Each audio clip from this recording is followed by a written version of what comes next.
Mungkin bisa dijelaskan maksud kedatangan di MK ini, di Komisi Yudisial ini mungkin ada agenda apa mungkin? Oh ya, baik. Terima kasih kepada rekan media dan terima kasih pada rekan-rekan advokat yang telah mensupport kami. Sama-sama kita berjuang untuk kepentingan Jessica.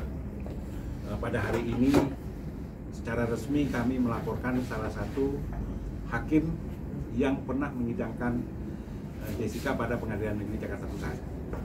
Laporan itu secara resmi hari ini sudah kami sampaikan. Nah, untuk lebih lanjut masalah laporan ini saya persilakan kepada rekan saya, Pak. Ya, Assalamualaikum warahmatullahi wabarakatuh. Shalom, Swastiastu, Namo Buddhaya, Salam Kebajikan.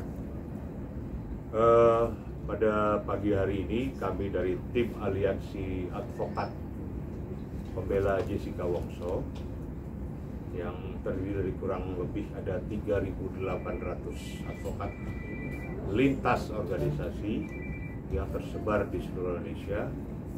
Kami datang melaporkan perilaku hakim dari seorang hakim, oknum hakim anggota yang mengadili kasus Jessica Wongso, yaitu pada perkara nomor 777 garing PIT B garing 2016 garing PR Jakarta Pusat pada tingkat pengadilan pertama.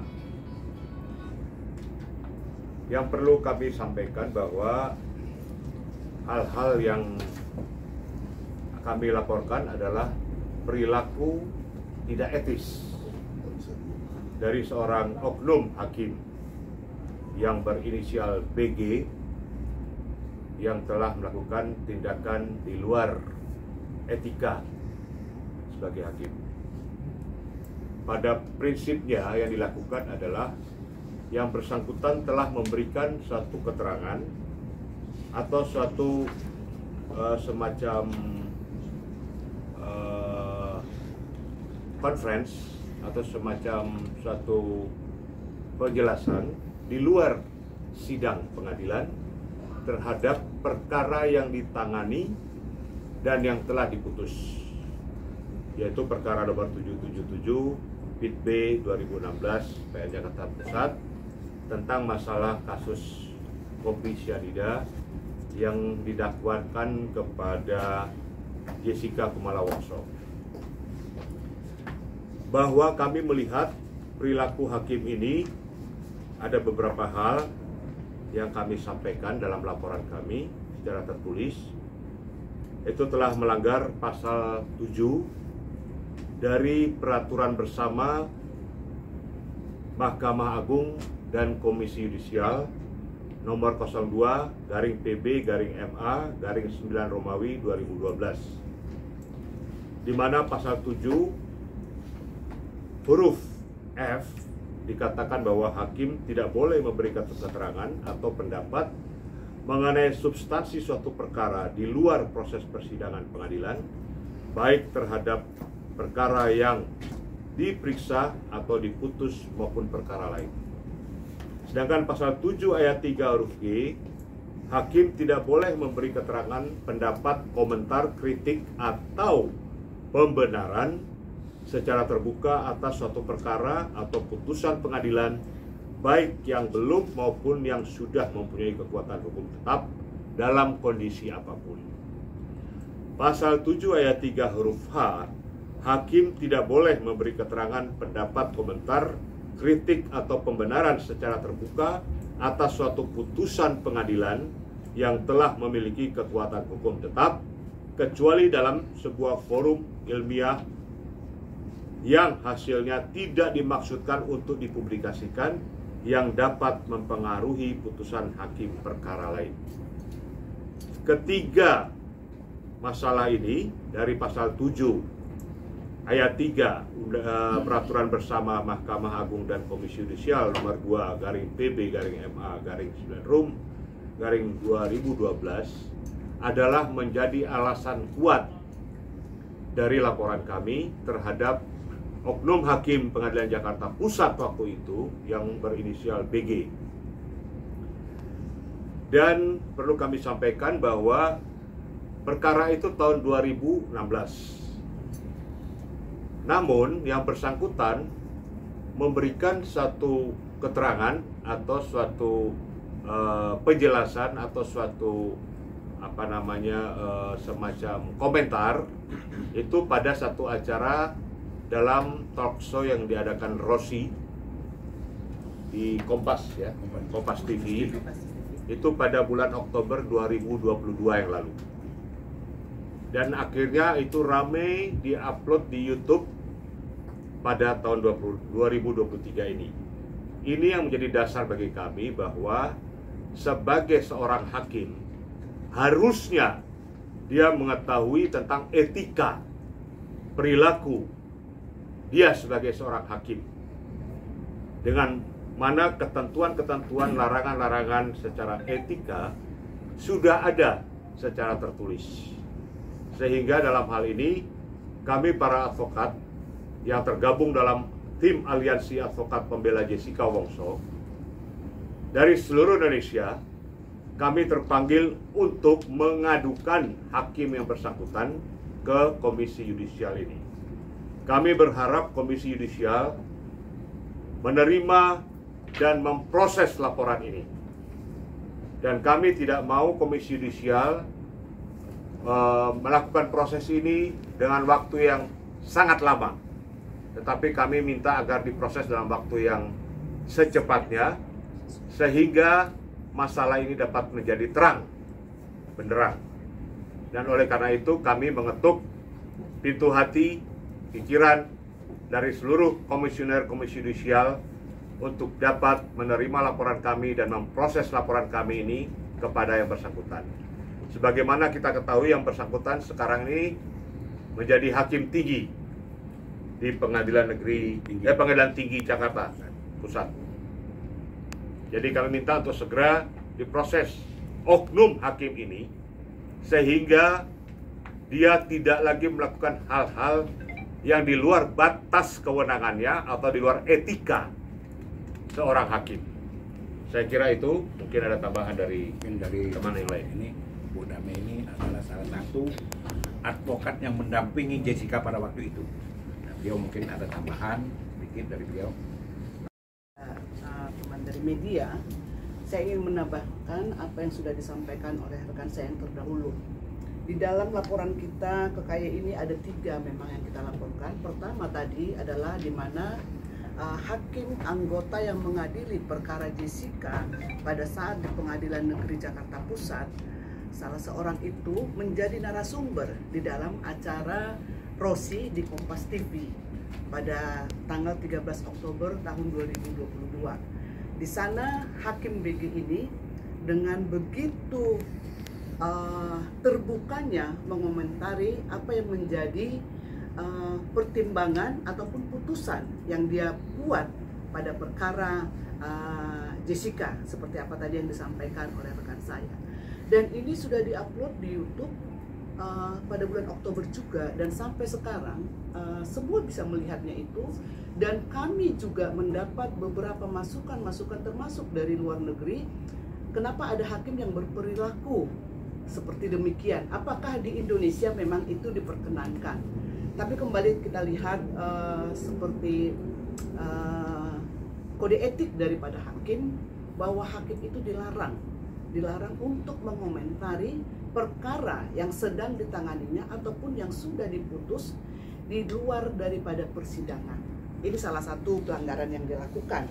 Kemudian yang kedua, ada pelanggaran yang juga dia lakukan pada saat persidangan sedang berlangsung, yaitu mengenai rekonstruksi. Teman-teman media dan juga sekalian rekan-rekan saya advokat mengetahui, kalau rekonstruksi itu berarti itu pengulangan yang akan dilakukan di tempat kejadian. Tapi pada waktu itu rekonstruksi itu dilakukan di pengadilan dengan menghadirkan begitu banyaknya saksi-saksi, seolah-olah mengatakan itulah rekonstruksi. Kemudian pada saat itu kami sebenarnya keberatan, tapi namanya hakim kita tidak bisa untuk membantah. Pada waktu itu Pak Oto menyampaikan tolong rekonstruksi yang ini disesuaikan dengan yang ada di CCTV. Tapi kemudian oleh hakim tersebut mengatakan inilah yang benar, inilah yang benar. Ini kan sudah mengarahkan dan sudah memutuskan bahwa seolah-olah apa yang dilakukan oleh para saksi yang hadir pada saat itu sudah melakukan rekonstruksi yang benar. Nah, ini kan sudah berpihak. Ini juga kan yang kami laporkan. Baru yang ketiga, pada saat pemeriksaan ahli, ini ahli yang diperiksa. Pada waktu itu ditanyakan bagaimana sianida itu masuk. Terus kemudian ahli ini menyampaikan bahwa saya itu adalah seorang ahli yang membidangi sianida, yang memeriksa di dalam tubuh, bukan yang di dalam gelas. Untuk ciri-ciri di tubuh itu kami tidak menemukan bahwa ada sianida di sana. Tapi kemudian oleh hakim BG ini menyampaikan bahwa sianida itu emangnya masuk dari mana? Dari mulut kan, bukan dari pantat. Mohon maaf. Nah, ini kan sudah tidak etis. Itu disampaikan depan persidangan. Jadi ada 3 hal ini. Sebenarnya masih banyak yang lain yang dia lakukan. Kami sudah melampirkan di flash disk video-video termasuk hasil persidangan itu bagaimana hakim BG ini juga seolah-olah mengarahkan saksi untuk menyampaikan seperti apa isi hatinya. Nah, ini kami melihat. Jadi itu kami sangat berharap dari Komisi Yudisial dapat memperhatikan semua apa juga yang kami lampirkan dalam video tersebut supaya dipelajari sejauh mana pelanggaran. Bagi kami ini pelanggaran, sebenarnya waktu sidang pun ini kita sudah sampaikan. Tapi sekarang ini setelah ada film dokumenter Netflix, ini semakin mencuat. Jadi pada kesempatan ini benar-benar kami dengan serius dan memohon agar hakim BG ini diproses dengan secepatnya. Itulah inti daripada laporan kami pada saat ini. Ini teman-teman saya yang hadir ini, rekan-rekan ini hanya sebagian kecil. Ada yang masih pada sidang, sebenarnya bersedia hadir untuk lebih banyak. Mungkin di luar pun masih banyak, dan juga pemberi kuasa juga ada banyak. Walaupun yang kita lampirkan kurang lebih tadi 700-800 ya tanda tangan yang sudah. Tapi yang menyatakan diri untuk menolong, menegakkan keadilan, walaupun mungkin pintu masuknya melalui perkara Jessica ini, itu ada hampir 3.000 yang sudah menyatakan bersedia untuk menjadi tim di dalam pembela Jessica Wongso, yang harapan kami semua ini adalah pintu masuk untuk penegakan hukum dan keadilan di Indonesia ini. Iya, ini kan yang kita ketahui putusan ini kan sudah inkrah Bu ya. Mungkin kedepannya untuk ibu semua dan bapak-bapak ini mungkin apa sih langkah hukum apa sih yang akan dilakukan kedepannya gitu untuk kasus ini gitu. Baik, jadi begini, saya lebih dahulu saya katakan yang kami laporkan pertama ini adalah di Komisi Yudisial ada 3 hal tindakan yang dilakukan oleh oknum hakim berinisial BG. Itu pertama tindakan masalah etika, tidak etis, berperilaku tidak etis. Yang kedua, ketidakjujuran, mohon dicatat, tindakan tidak jujur. Yang ketiga, tindakan tercela. Jadi 3 hal ini menjadi pointers kami melaporkan oknum hakim BG yang pernah menyidangkan perkara kasus kopi sianida dengan terdakwa waktu itu Jessica Kumala Wongso. Sekarang kami juga sedang menempuh upaya untuk melakukan berbagai laporan terhadap oknum-oknum tertentu dari tingkat penyidikan, penuntutan sampai peradilan terhadap peradilan sesat yang sudah dilakukan terhadap Jessica Wongso. Catat, peradilan sesat. Kami akan meminta untuk dibuka kembali kasus ini sehingga kasus ini dapat terang benderang.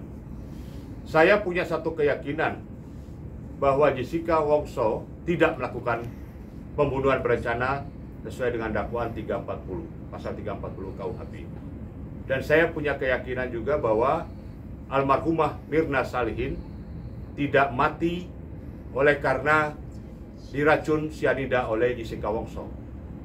Saya punya satu keyakinan, betul-betul yakin, berdasarkan jurnal-jurnal internasional dan nasional yang saya baca, bahwa kematian Mirna Salihin itu akibat asam lambung tinggi yang diderita oleh Mirna. Oleh karena itu sebenarnya dalam kasus ini hakim yang mengadili pada saat itu harusnya dia meminta riwayat penyakit dari korban almarhumah. Apa riwayat penyakitnya sebelum dia memutuskan? Tapi ini kebalik. Justru riwayat penyakit terdakwanya yang dibongkar. Ini kan beda. Jadi ini sangat terbalik. Riwayat penyakit dari Jessica yang diminta, bukan riwayat penyakit dari korban yang diminta. Tidak wajar. Ya. Dan yang ketiga adalah tidak dilakukannya otopsi secara menyeluruh. Hanya diambil sampel lambung. Kalau orang keracunan, itu diambil selain cairan lambung, hati, jantung, ginjal, sampai di otak. Bahkan 70 menit setelah kematian itu darah masih belum membeku betul, bisa diambil darahnya untuk diperiksa di laboratorium kriminal. Ini tidak dilakukan. Tidak melakukan otopsi menyeluruh. Hanya pengambilan sampel. Nah, kami dulu di Fakultas Hukum pada era tahun 80-an itu kami belajar hukum dan ada belajar satu mata kuliah namanya IKK, Ilmu Kedokteran Kehakiman. Di situ kami diajarkan bagaimana mengetahui sebab-sebab kematian yang tidak wajar, baik itu akibat bunuh diri, diracun, atau akibat penganiayaan berat dan sebagainya. Dan di situ kami diajarkan juga bagaimana bisa melihat bedah mayat, kemudian melihat bagaimana penyebab kematian itu dari organ-organ tubuh yang ada dalam tubuh korban. Nah, sehingga kami tahu bahwa otopsi harus dilakukan secara utuh, bukan hanya pengambilan sampel. Kalau pengambilan sampel bukanlah otopsi. Saya kira itu yang perlu saya tambahkan. Sehingga langkah-langkah hukum selanjutnya akan kami tempuh untuk melaporkan berbagai hal kejanggalan-kejanggalan yang ada di dalam kasus kopi sianida yang telah didakwakan kepada Jessica Kumala Wongso pada bulan Januari 2016 yang lalu. Saya kira itu dari saya. Mungkin ada yang lain nanya apa? Ini kemarin kan siapa namanya bapaknya almarhum bapaknya Mirna juga kan saat ditemui dia bilang meminta maaf kepada Bapak Otto Hasibuan gitu, dan dia bilang katanya ini kan putusannya sudah ingkrah gitu. Nah, itu kan menurut dia ya. Jadi begini begini, gimana? Urusan minta maaf itu kan urusan dia. Tapi proses ini kan tetap kita jalankan. Silakan aja dia minta maaf dengan Pak Otto. Mungkin dia ada menyatakan kesalahan dia dengan Pak Otto. Tapi kan dengan kami tidak. Proses ini kan kami dapat kuasa dari Jessica, bukan dari Pak Otto. Ya, itu ingat. Kami dapat kuasa dari Jessica, bukan dari Otto Hasibuan. Kalau dia minta maaf dengan Pak Otto Hasibuan, silakan dia minta maaf. Tergantung Pak Otto menerima atau tidak. Tapi proses ini tetap kami gulirkan sampai kami dapat keadilan. Saya tambahkan bahwa dalam hukum pidana permohonan atau permintaan maaf tidak menghapus tindak pidana. Betul. Ini perlu dicatat oleh teman-teman wartawan dan perlu diketahui oleh Edi Darmawan Salihin. Permohonan maaf yang telah ia upload di YouTube tidak menghapus tindak pidana yang telah dia lakukan. Betul. Itu pertama. Terus. Kedua, permohonan maaf hanya ditujukan kepada Profesor Otto Hasibuan. Itu pun permohonan maaf di awal, tapi setelah itu dia mencela kembali Profesor Otto. Kalau kita lihat dari YouTube-nya. Dan yang ketiga, kami sebagai penerima kuasa dari Jessica Kumala Wongso yang jumlahnya 3.800-an orang, kami tidak menerima permohonan maaf si Edi Darmawan Salihin karena dia tidak pernah minta maaf ke kami juga sebagai pemegang kuasa atau bahkan secara prinsipal kepada Jessica Kumala Wongso. Saya kira itu. Ya, Oke, setuju. sip. Setuju. Oke. Lagi. Bang. Nah, Thank you.